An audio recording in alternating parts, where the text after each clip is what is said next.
Pet Life Radio. This is Pet Life Radio. Let's talk pets.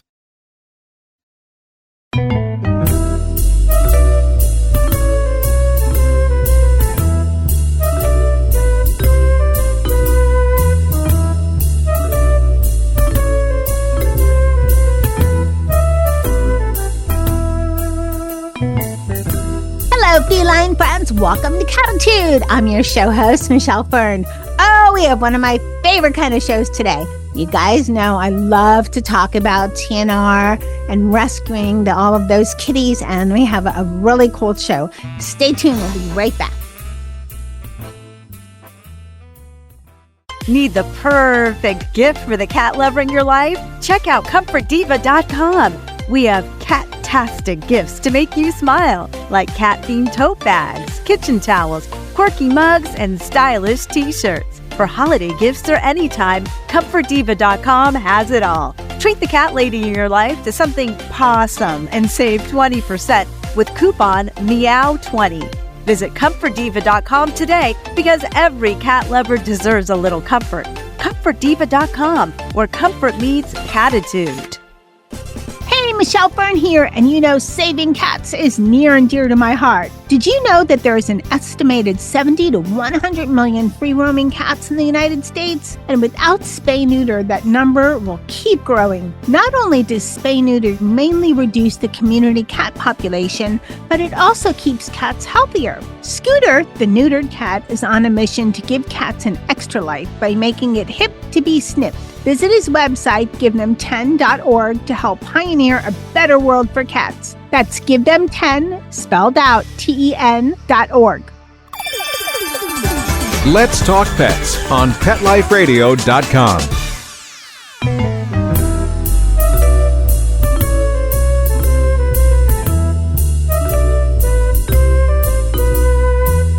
Welcome back, everyone. I'd like to welcome Jena. She is the co-founder of the Cool Cat Collective.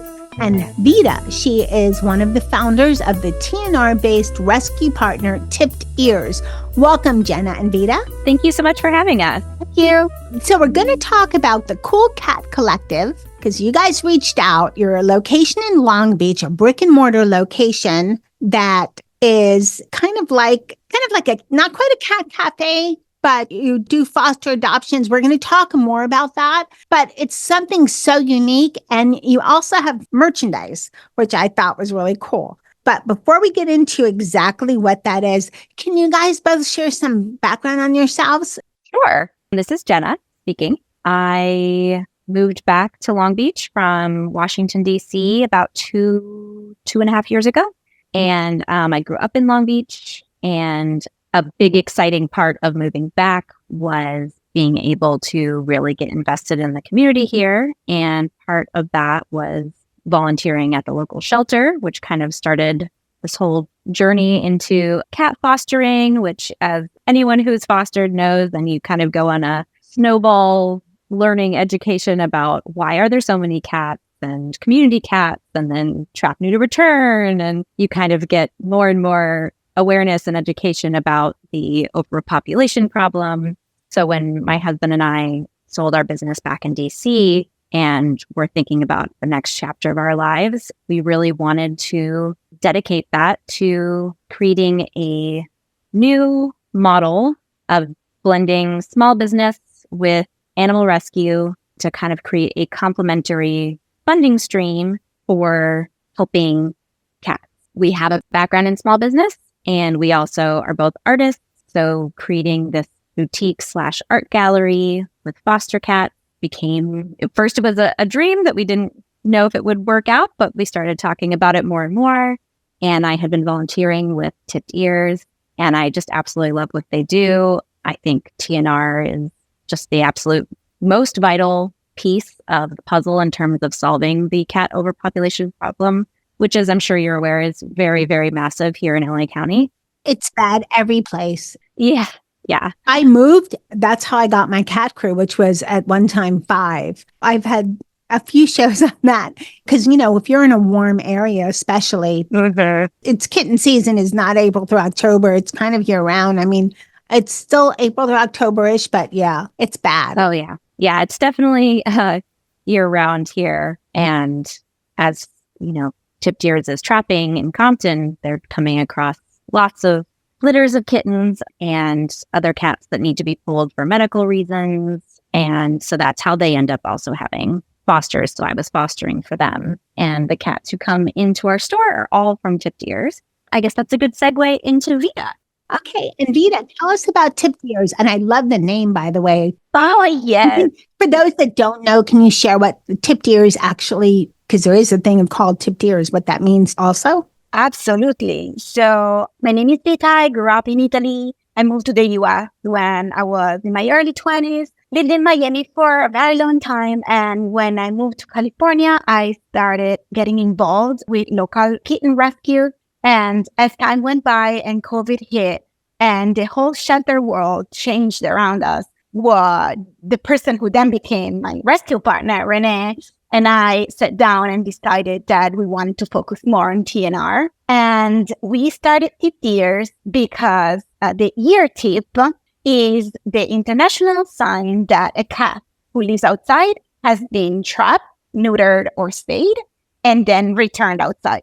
So we picked this name, TippedEars, because we represent proudly the TippedEars population. And we just decided that doing kitten rescue wasn't enough, that we really wanted to address the root of the problem, especially with shelters increasingly sending, turning away people because they are always overcrowded and all these cats are outside and there's a lot of people good-hearted who want to help them but don't have the resources to stay and neuter them.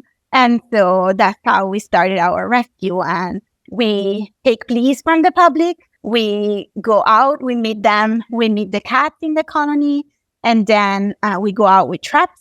We humanely trap the cats. We bring them, drive them to the spay-neuter clinic where they get spayed and neutered, they get vaccinated, they get flea medication. We take care of any extra medical that the cats will need. And then we release them to their outdoors home where the feeders can keep feeding them, but they stop reproducing and they stop adding to the cat overpopulation problem. Right, because I don't know the number, but I've seen it. I had to hire a cat catcher for humane catching for Sammy. This was a long time ago, and Sammy, unfortunately, is no longer with us, but she was a mama cat that kept having kittens. And I learned, because on the back of her card, I knew this before, but on the back of her card, she's a cat catcher, has a business card, and it just shows the population, how just a few cats over time with the breeding can equal, I don't think yes, a million. I can tell you the number if you want the estimate. Well, so a single female cat, non-spayed, in her life, throughout her lifetime, can cause the birth, in terms of over 400,000 cats. So from one female, you get over 400,000. That's crazy. Yes, it is. I'm curious, since your organization is named TippedEars for the cats, TippedEars, do you know where that started or how that started? I don't know where it started. It probably started along with, I want to say, with the Nokia. I mean, it's a good idea. Yeah, I should definitely look. I mean, I know that it's international. So California actually deviates from, they want to be special. Like California likes to be special, and California takes a different year than everybody else. They do? But I know because, yes, they do. In California, cats get a different year than in everywhere else, every other state and every other country. But I can tell you that ear tip is international. I know because I come from Europe and cats are ear tipped over there. And it's just international sign. And it really helps us trappers not to cause any undue stress to the cat, trapping them again. And also wasting precious appointments that are very hard to find right now, bringing in an already altered cat. And I've seen variations from the ear tipped, clip the tip of it and the cats are put under. They don't feel it. So Jena, it's really cool that you are combining your, love for art and your love for cats. How is that working in Cool Cat Collective?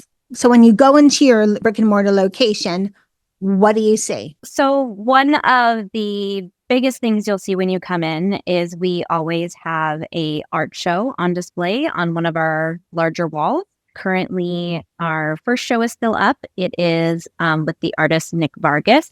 He is an incredible multimedia artist, and we were lucky enough to become friends with him through he gave me my first tattoo because he's also a tattoo artist. And of course, it's of a cat, but he also works in other mediums and he draws a lot of cats. And so everything in our store is cat themed. So we do have a lot of art. We have a lot of prints, but every single one of those is going to either have a cat in it or be related to cats in some way. So when you walk in the door, you'll see the current show that's on display. And with each show, we do a collaborative art piece where we either will have something printed locally or we'll do a t-shirt. Right now, we have 2 limited edition prints that we did with Nick for sale, as well as his original artwork.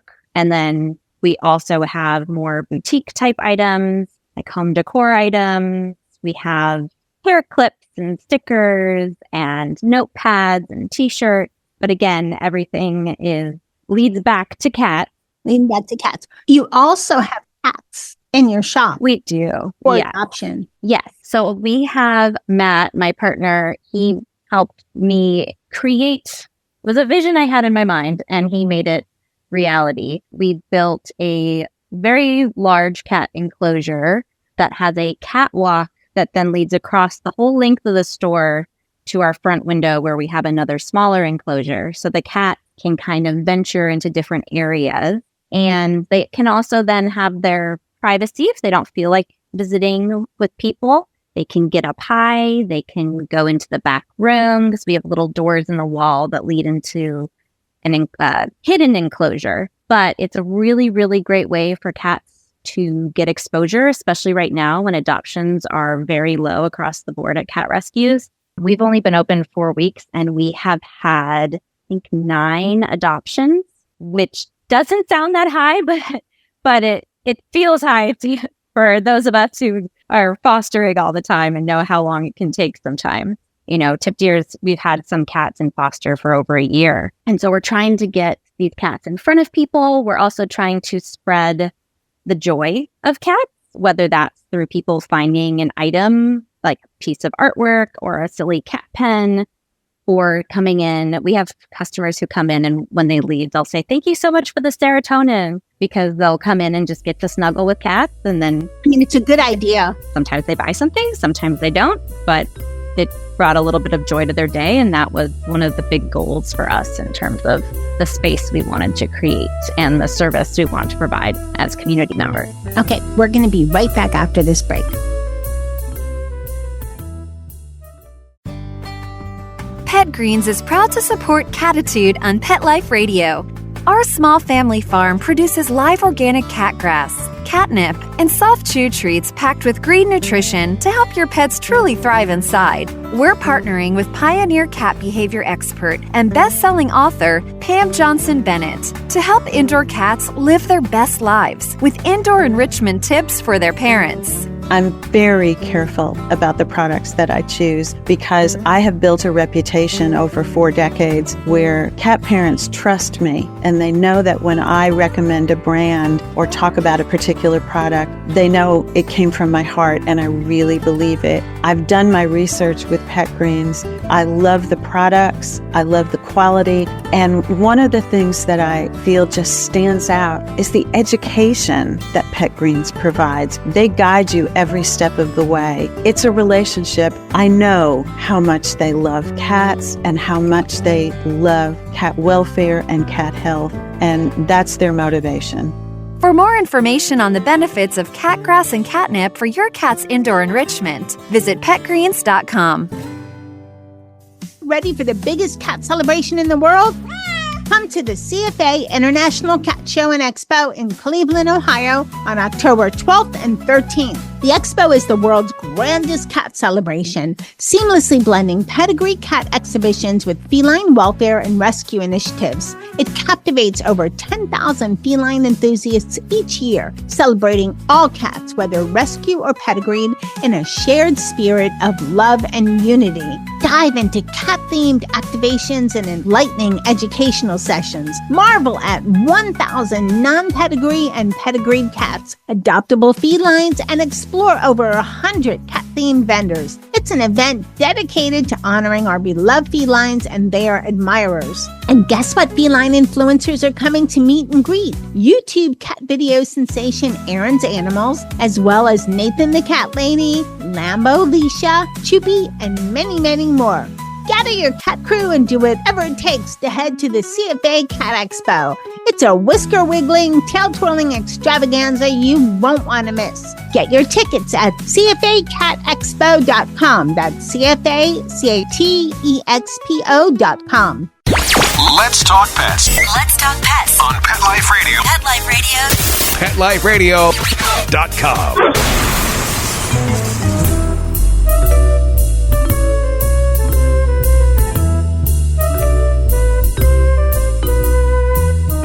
Welcome back, everyone. We're talking to Jena, co-founder of the Cool Cat Collective, and Vita. She's the TNR-based rescue partner of the Cool Cat Collective from TippedEars. So, Jena, you're brick and mortar. You have events that are local, but I looked on your site, and between a week or so ago, or 2 weeks ago, and then when I looked recently, you have a lot of cat stuff, as you were talking about, lots of cat merchandise. So do you ship everywhere or just US? So currently we're just shipping continental US. I like to always perfect something before expanding it. And right now, since we just opened the brick and mortar, we actually didn't even have shipping for the first 2 weeks because I just wanted to focus on making sure our in-store experience was how we wanted it to be and make any changes we needed to make without being distracted by the larger reach. And so then we expanded to the continental US. And then once we feel like that is fully running the way we want it to operate, and we've done everything we need to do to make that process as fluid and smooth as possible, then we'll look at potentially moving outside of the continental US. Okay. And do you think that your store is kind of unique? Because in most cases, or what I've seen mostly out there in the cat world, there's cat cafes, and there's rescue shelters, and there's not a lot of, in the middle. I see yours is more in the middle because you're not a cat cafe. There's no, as far as I know, there's no food or drink for sale. You don't charge admission. You have product for sale. Do you think that this is an idea that can be replicated easily in other locations for cat enthusiasts that want to do, contribute something more than just maybe working for a shelter or adopting, but really want to just do something exciting? I think it would be wonderful if that became the case. Part of the reason we created the model we did was because the existing models, while wonderful in their own right, weren't something I wanted to do. Partly because I do think with something like a cat cafe that really speaks to people who already know they love cats, who already maybe know they want to adopt a cat, and also have the funds to be able to spend that money to go in to visit with cats. We wanted to kind of take a little bit of that pressure off while still giving people the ability to enjoy cats and potentially find their new best friend, maybe even if they weren't looking for it. And also, it's just a very different community space. We are hoping to do kind of more education events around maybe like a TNR 101 type class. We really want to bring a lot of awareness about what everyone in the community can do to have an impact, whether it's learning about TNR, whether it's fostering, whether it's simply gaining the education to understand when to leave kittens alone, or what to do when you find a cat in your backyard. I cannot tell you how many people come to the store just to tell me, there's a cat in my yard. What do I do? Oh my gosh. And it's been really interesting because we've been able to talk to all these people about TNR, about community cats, about the overpopulation problem, and also just about the fact that, there are people whose cats are outdoors and they might wander into your yard, but we don't kidnap cats. So we always want to make sure if there's a cat that's wandering into your yard, that you talk to your neighbors, that if you need to, you take it to a vet to get its chip read. You look around before you then take that cat somewhere away from its home. So it's been a really interesting experience. Okay, wait, I have a question for you. This is a little off subject, but it's one of these things. So are you indoor cat or outdoor cat or mixed as far as preference? Usually it's indoor, outdoor if you're the cat pet parent. We're indoor only. Yeah. In terms of pet cats. In Europe, most of the people I've had on the show from Europe have been from UK, and they're big on indoor, outdoor. I had a neighbor that was indoor, outdoor, and I thought it was a stray, and I was feeding his cat for a long time. Yeah. For me, it's because there's, possums and coyotes and raccoons, and it's hot. But, South Florida is hot. I mean, I know California can get hot too, but I think of the dangers out there, but they don't have some of those dangers in the UK. Yeah, I think it really varies on the community that you're in, and also how well versed your community is in cats as community members. Like you look at some place like Turkey, you look at how cats are really seen more as part of the community, and they have their own rights, and the community kind of takes care of them as a part of community members, where it's very different here. It's much more individualistic. And Vita pointed out that in the UK, cats have an actual right to roam by law, whereas you don't have that here. So that probably also makes a big impact in what people choose to do. That's really interesting because I had no idea. And I think also, and I live in more of a city, suburbs, but still city compared to some of the other areas. I'm sure if I lived in the country, I'd be much more open to like indoor, outdoor. All right, let's get back to the Cool Cat Collective.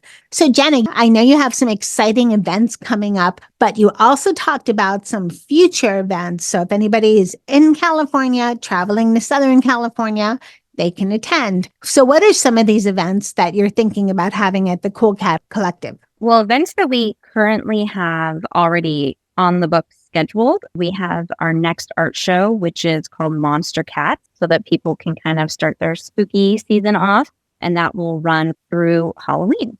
And then we are also working on a collaborative art show with a bookstore across the street called Page Against the Machine. And that is going to be the Childless Cat Lady Artwork Show. And so we will have half of the artwork over here. They will have half of the artwork over there. And that will run from September 27th through November 8th. In addition to that, we are in talks with our rescue partner about doing a TNR 101 kind of free educational meetup class. And we hope to add more events, including a cat crochet class. Have you considered a virtual event? We might do that. Making it virtual as well for those of us that are like me across the country? Yeah. So when we do have a speaker come, or if we do a TNR 101 or something like that, we will do a live stream most likely as well, so that people can tune into it and also have it recorded so that people can then go to our website and see it later. And also in terms of our art show, we do have all of the art pieces on our website as well in the shop for sale. So people can kind of peruse the art show by just clicking. Currently, because it's Nick Vargas, if you click his name, you can see all of his art pieces. In the future, we'll have a tag for each art show, so you can click the tag and then look at all the pieces, because they'll be from a variety of different artists. And any message for any of our listeners out there listening in Catland? I think there are so many different ways people can get involved, ways big and small, even just resharing cats that are available for adoption on social media, or, when people come into our store and take pictures of the cats and share them with their network. Seeing equals saved is a great motto to follow in that way. And all those little actions add up to saving lives. Thank you so much for coming on. Thank you, Vita. Thank you, Jena. Thank you so much. Thank you. And Cattitude. I hope to hear and see great things from the Cool Cat Collective. And hey, when I get to California again, which I'm not sure when that's going to be, I'll come visit. Oh, wonderful. We'd be happy to have you. All I hope y'all enjoyed this show. I am so passionate about TNR. Please check out the Cool Cat Collective. The website is coolcatcollective.co. Thanks to my guests, Jena and Vita. I want to thank my cat crew, Dennis, Charlotte, and Molly, for all you do and how much you teach me about cats. Thanks to everyone listening to Cattitude. I appreciate you so much. And of course, thanks to my amazing producer, Mark Winter, for working his magic and making us sound incredible. Now remember, lose the attitude, have Cattitude. Let's Talk Pets, every week on demand, only on PetLifeRadio.com.